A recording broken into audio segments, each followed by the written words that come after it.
사랑하는 여러분, 오늘 여러분과 함께 삶의 가장 근원적인 질문에 대해 이야기 나누고 싶습니다. 단 한 번뿐인 우리의 인생, 어떻게 살아야 낭비하지 않는 삶이 될까요? 이 질문에 대한 깊은 성찰의 여정을 함께 떠나보려 합니다. 오늘의 이야기가 여러분의 마음에 작은 울림이라도 준다면 주변의 소중한 분들과 이 은혜를 나누어 주십시오. 여러분의 구독과 공유는 이 메시지가 더 많은 영혼에게 닿게 하는 귀한 통로가 됩니다. 이 시간을 통해 여러분의 삶에 하나님의 평안과 축복이 가득하기를 기도합니다. 제가 17살이던 고등학교 시절 하나님께서는 제게 아주 특별한 은혜를 베푸셨습니다. 평범했던 어느 영어 수업 시간, 제 안에서 무언가 꿈틀거리며 깨어나는 것을 느꼈습니다. 마치 오랫동안 잠들어 있던 거인이 기지개를 켜는 듯한 순간이었죠. 그것은 새로운 믿음이 생겨난 것은 아니었습니다. 저는 이미 예수님과 동행하는 삶을 살고 있었으니까요. 그것은 바로 단 한 번뿐인 인생이라는 경이로움과 그 무게에 대한 깊은 자각이었습니다. 우리에게는 두 번째 기회란 없습니다. 영상을 찍다가 마음에 안 들면 다시 찍을 수 있고, 시험을 망치면 재시험을 볼 수도 있겠지만 인생은 다릅니다. 단 한 번의 삶, 그리고 그 끝에는 영원이라는 결과가 기다리고 있을 뿐입니다. 그 무렵 저는 학교 문학 잡지에 아주 평범한 시 한 편을 실었습니다. 지금 돌이켜보면 작품성 자체는 보잘것없지만 그 시에 담겨있던 생각의 무게만큼은 지금도 저를 사로잡습니다. 그것은 제 안에 살아나기 시작한 단 한 번의 인생을 망칠 수도 혹은 영원한 가치를 위해 살 수도 있다는 절박한 감각의 증거였기 때문입니다. 저는 17살의 나이에 인생의 황혼에 선 노인의 관점에서 잃어버린 세월이라는 제목의 시를 썼습니다. 그 시의 마지막 구절은 이러했습니다. 오랫동안 나는 세상에 숨겨진 의미를 찾아 헤맸노라. 젊음의 긴긴 세월, 나의 탐색은 헛되었네. 이제 마지막 남은 세월이 저물어가는 이때, 나는 다시금 나의 탐색을 시작해야만 하리. 이 시를 쓰던 당시 제 안의 모든 것이 소리치고 있었습니다. 절대로 이렇게 되어서는 안 된다고. 인생의 마지막에 이르러 결국 인생이 무엇인지 알아내지 못했어 라고 말하게 되어서는 안 된다고 말입니다. 그저 흘러가는 대로 다음에 할 일을 하며 시간을 때우고 인생의 무거운 질문들을 애써 외면하며 필사적으로 행복해지려 애쓰는 삶. 제발 그런 삶은 살지 않게 해달라고 기도했습니다.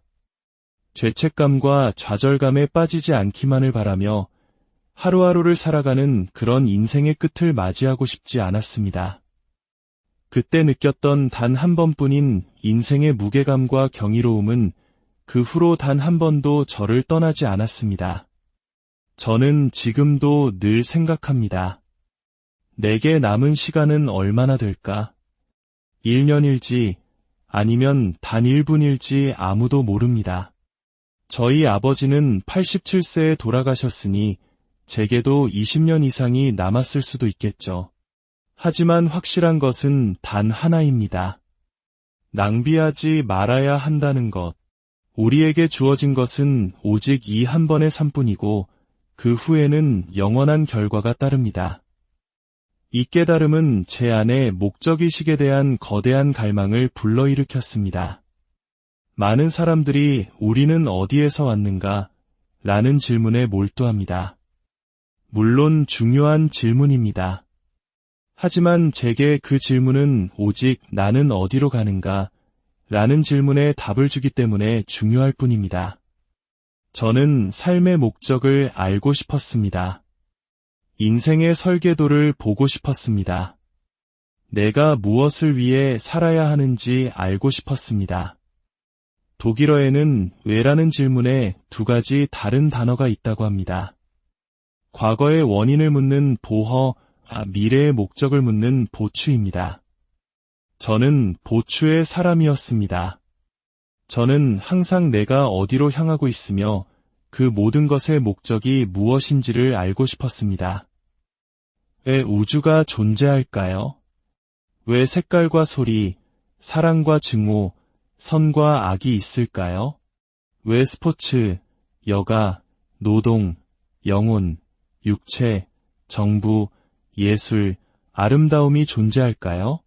심지어 모기는 왜 존재하는 걸까요? 웃음, 결혼, 질병, 전쟁, 그리고 나, 당신, 바로 지금 이 시간은 다 왜 존재하는 것일까요? 이것이 제게 가장 큰 질문이었습니다. 매주 강단에 설 때마다 저는 이 질문을 품습니다. 지금 여기서 무슨 일이 일어나야 하는가? 이 메시지와 이 순간의 가장 중요한 목적은 무엇인가? 여러분은 왜 이 자리에 있습니까? 여러분의 삶에 어떤 영원한 파문이 일어나기를 원하십니까? 17살에 제게 찾아온 그 부담감, 그 경이로움, 그 무게감은 결코 사라지지 않았습니다. 나는 왜 존재하는가? 하나님께서는 제게 참으로 친절하셨습니다. 그 후 7년 동안, 즉 대학 4년과 신학대학원 3년을 거치며 제 나이 24살이 될 때까지 제 인생의 가장 큰 그림들이 제자리를 찾아갔기 때문입니다. 그리고 그 그림들은 지금까지 한 번도 변하지 않았습니다. 저는 제가 얼마나 큰 축복을 받았는지 모릅니다. 어떤 분들은 이른이 되어서야, 또 어떤 분들은 이제 17살의 인생의 큰 그림을 맞춰가야 할 것입니다. 하지만 결코 늦은 때는 없습니다. 그때부터 지금까지 제가 해온 일은 저의 초점을 좁게 유지하려고 노력하는 것뿐이었습니다. 저는 책을 빨리 읽지도 모든 것을 아우르는 종합적인 사고를 하지도 못합니다. 저는 성경의 작은 한 구절을 붙들고 그 안의 의미를 깊이 파고드는 분석적인 사람입니다. 그래서 저는 그저 가장 큰 질문들을 중심에 두고 온 힘을 다해 그 질문들과 씨름하고 싶었습니다. 그 위대한 진리들로부터 마지막 한 방울의 의미까지 짜내고 싶었습니다.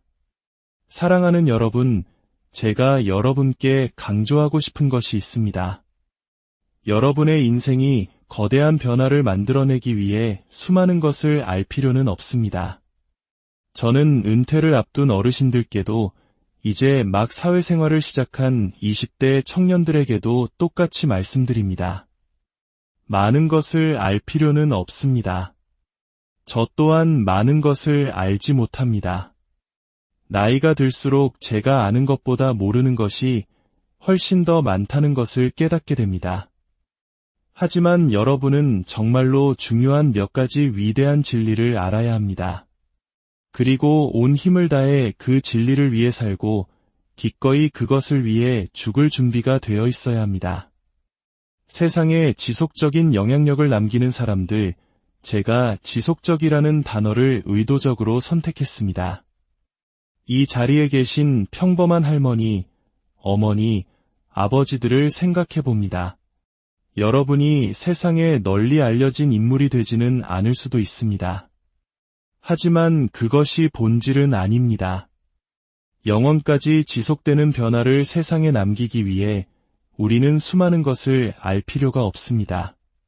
대신 몇 가지 위대한 진리에 완전히 사로잡혀야 합니다. 여러분의 삶이 가치 있기를 원한다면, 그 파문이 영원까지 미치기를 원한다면 몇 가지 위대한 것에 여러분 자신을 바쳐야 합니다. 높은 IQ나 EQ가 필요하지 않습니다. 뛰어난 외모나 부도 필요 없습니다. 사실 부는 거에 확실히 방해가 될 것입니다.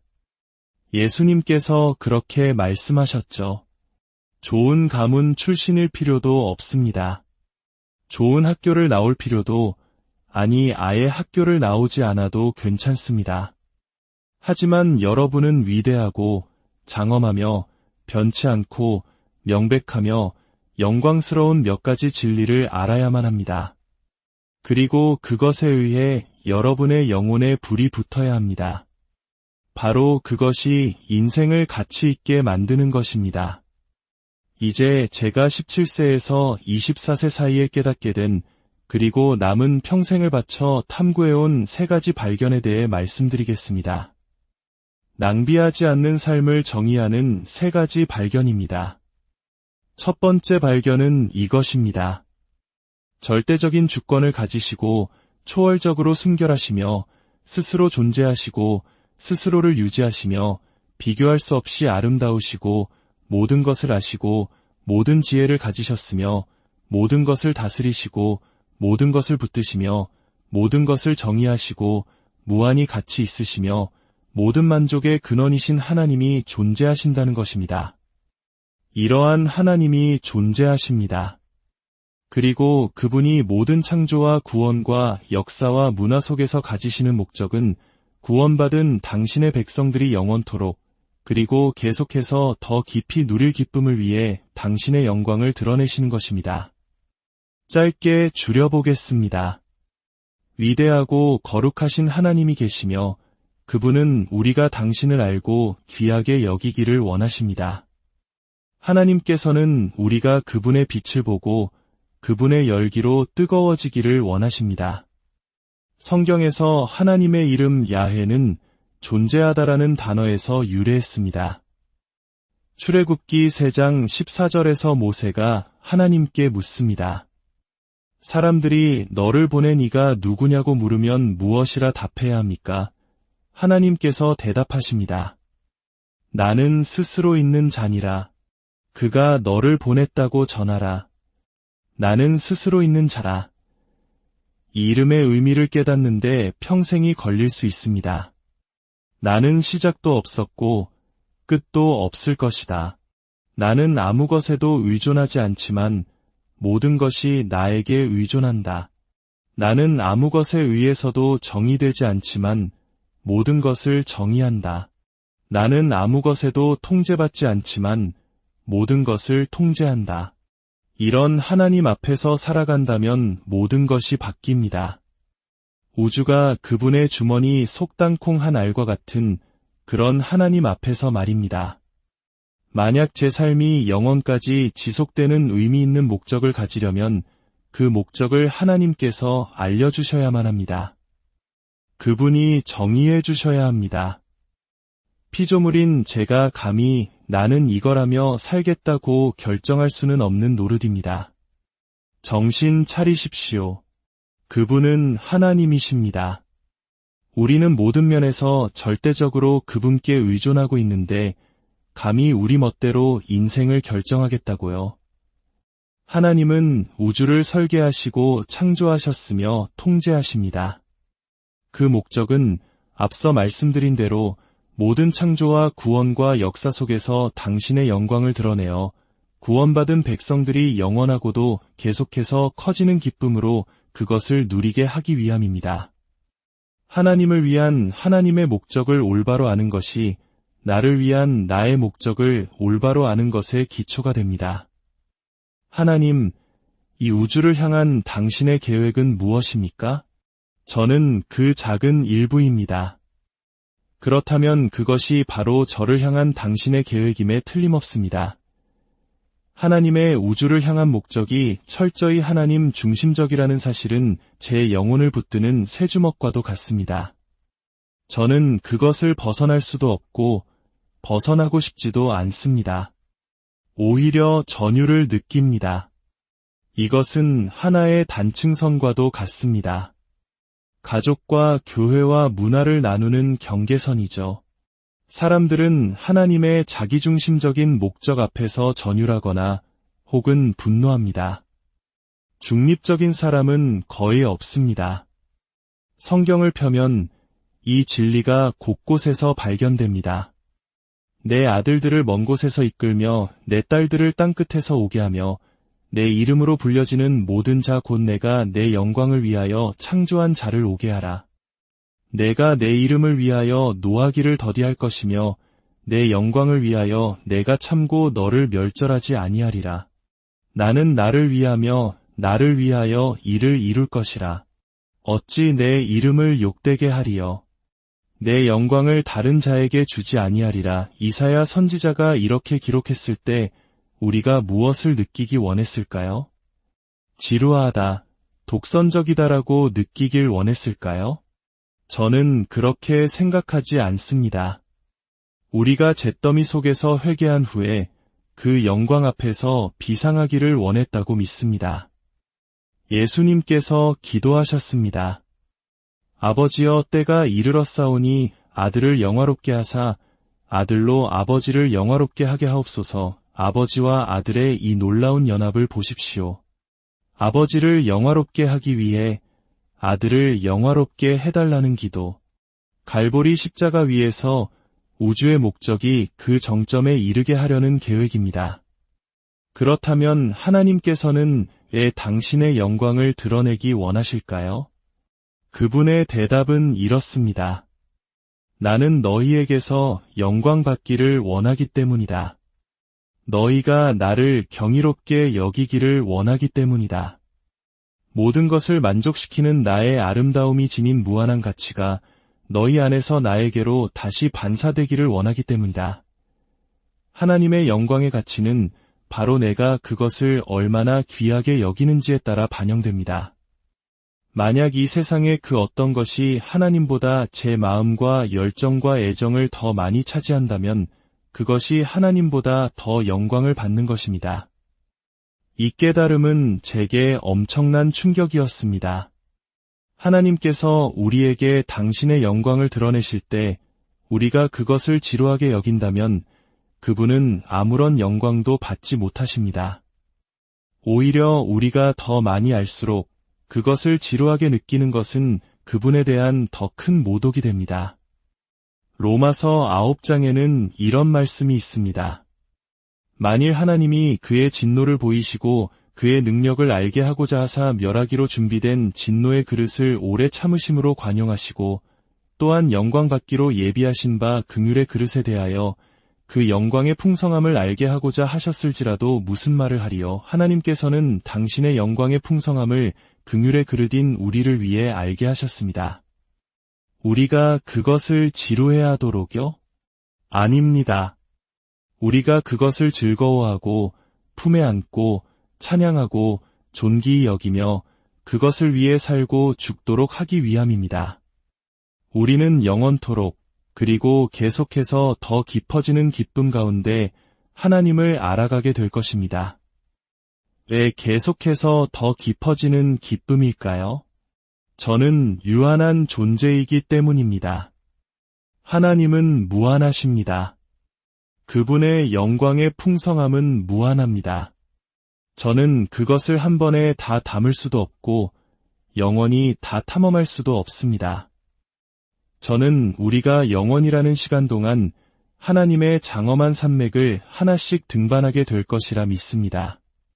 수십억 년이 흐른 뒤 어느 산맥의 정상에 올라섰을 때 저 멀리 또 다른 영광의 산맥들이 끝없이 펼쳐져 있는 것을 보게 될 것입니다. 하나님은 진실하게 알려지심으로써 영광을 받으시고 우리는 마땅히 그분을 사랑함으로써 기쁨을 얻습니다. 그렇습니다. 하나님은 우리가 그분 안에서 가장 큰 만족을 누릴 때 가장 큰 영광을 받으십니다. 이것이 첫 번째 발견이었습니다. 이것 하나만으로도 평생을 바칠 가치가 있습니다. 그렇다면 낭비하지 않는 삶이란 무엇일까요? 바로 그분의 목적에 동참하는 것입니다. 하나님, 이것이 우주를 향한 당신의 목적이라면 저도 함께하겠습니다. 제 삶과 죽음을 통해 당신의 영광이 얼마나 귀한지를 드러내는 삶을 살고 싶습니다. 그런즉 너희가 먹든지 마시든지 무엇을 하든지 다 하나님의 영광을 위하여 하라. 이 말씀은 이 세상의 그 어떤 행복의 가능성보다 하나님을 더 귀하게 여기고 그분 안에서 만족함으로써 하나님이 당신의 삶에서 그 무엇보다 가치 있는 분이심을 드러내라는 의미입니다. 주기도문의 첫 문장처럼 말입니다. 하늘에 계신 우리 아버지여, 이름이 거룩히 여김을 받으시오며. 이것은 단순한 선포가 아니라 간절한 기도입니다. 오, 하나님, 당신의 이름이 이곳에서 제 삶 속에서 우리 가정과 교회와 이 나라와 온 열방 가운데서 거룩히 여김을 받으옵소서. 두 번째 발견으로 넘어가겠습니다. 하나님의 목적과 그 목적에 동참하려는 저의 능력 사이에는 거대한 장애물이 존재합니다. 하나님의 목적은 제가 그분을 지극히 귀하게 여김으로써 그분의 가치를 드러내는 것인데, 장애물은 바로 제가 하나님을 미워한다는 사실입니다. 저는 스스로 하나님이 되고 싶어 합니다. 제 마음 깊은 곳에는 자기 부인이란 없습니다. 누가 제게 무엇을 좋아하고 싫어해야 하는지, 무엇을 하고 하지 말아야 하는지 말하는 것을 원치 않습니다. 내 인생에서 비켜주시오, 하나님. 이것이 바로 우리의 본성입니다. 게다가 하나님께서도 그런 저를 미워하십니다. 하나님의 진노가 제 위에 머물러 있습니다. 모든 인간이 본질상 진노의 자녀라면 하나님의 목적은 어떻게 이루어질 수 있을까요? 여기에 두 번째 발견이 있습니다.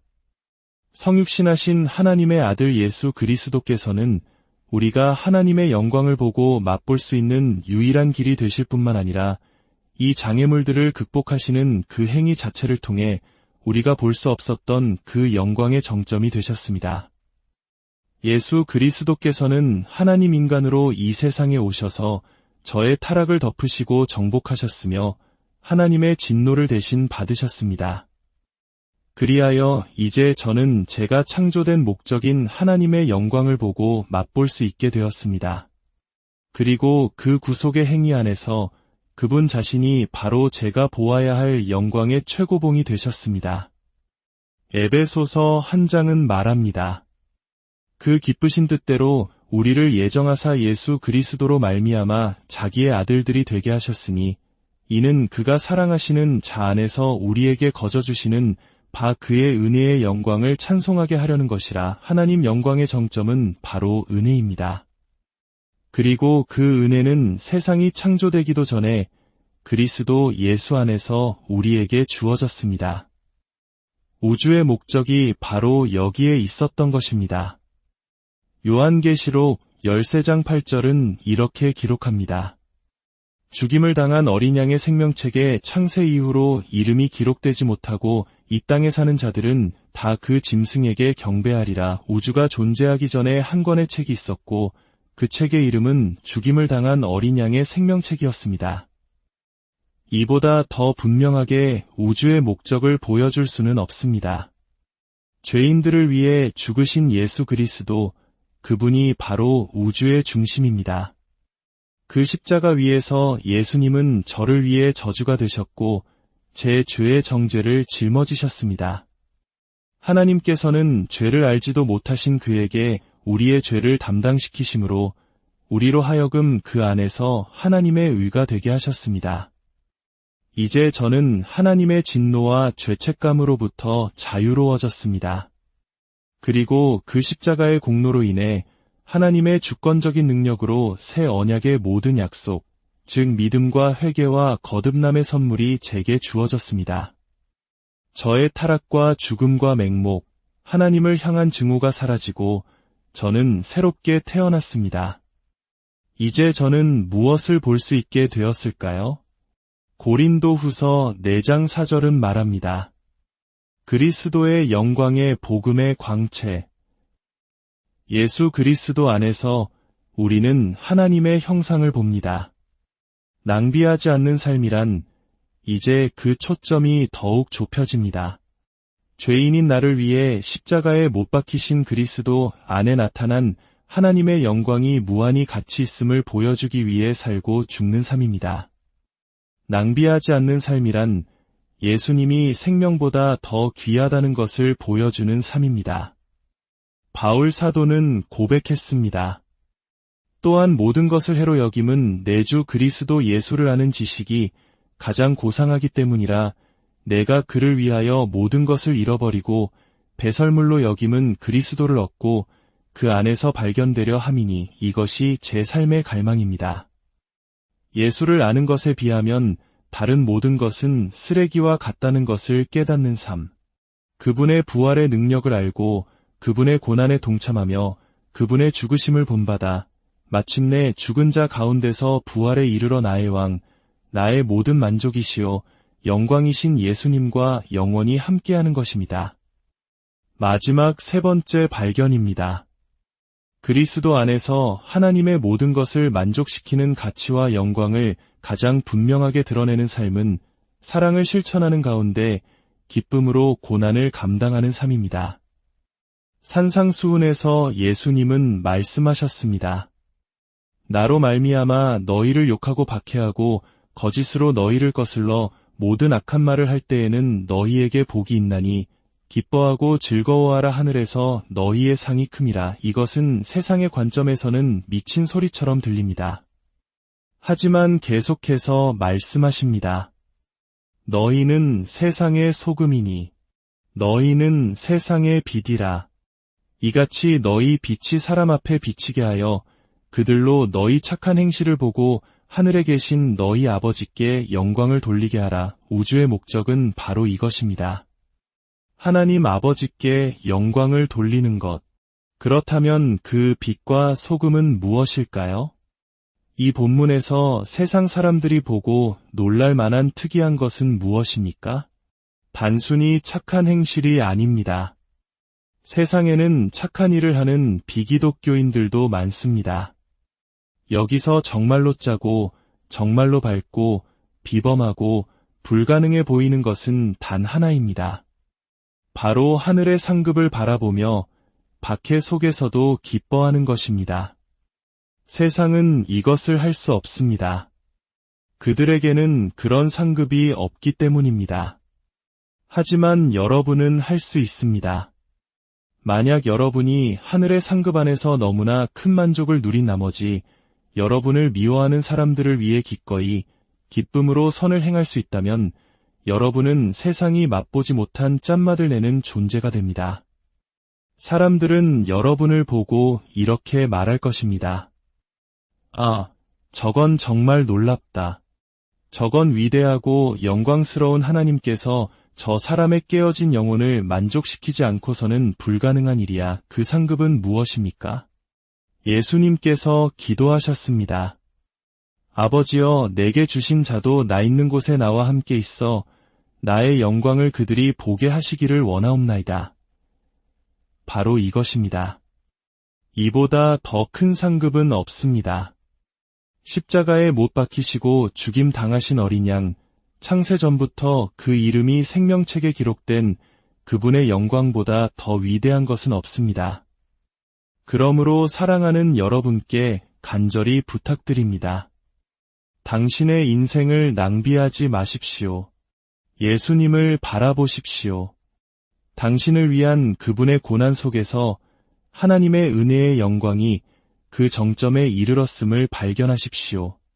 그분을 굳게 붙드십시오. 그리고 그분 안에서 너무나 큰 만족을 누림으로 당신의 삶과 죽음을 통해 그분이 당신의 최고의 보물임을 증명하십시오. 오늘 이 이야기가 여러분의 삶의 깊은 울림과 새로운 결단이 되기를 소망합니다. 주 예수 그리스도의 은혜와 하나님의 사랑이 이 말씀을 듣는 모든 분들과 영원히 함께 하시기를 간절히